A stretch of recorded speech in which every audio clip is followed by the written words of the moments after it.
Alors on est maintenant sur le stand de Panasonic avec Luc qui va nous présenter un tout petit boîtier mais qui est très intéressant. Alors est-ce que tu peux nous présenter un peu le concept du GM1?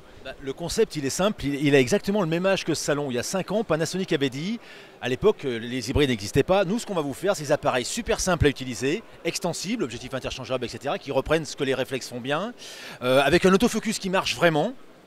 Et puis, alors ça c'était fait graduellement, les premiers modèles étaient perfectibles, puis graduellement on est arrivé jusqu'au GX7 où la plupart de ces promesses étaient tenues. Puis il y avait une promesse qui restait à tenir, c'est que Panasonic avait dit « et on pourra vous le faire tout petit ». Et ça techniquement c'était pas possible, et maintenant ça l'est, et donc tout ça, ça tient là-dedans. C'est-à-dire que ça c'est plus petit qu'un compact.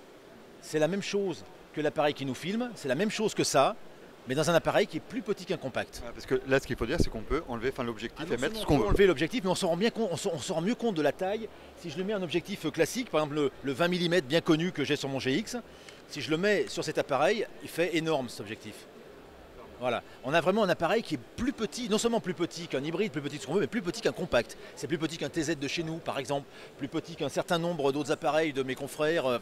Vraiment, c'est vraiment ce qui se fait de plus petit. Et alors, c'est une vraie rupture, des appareils de rupture, il y en a tous les 3-4 ans.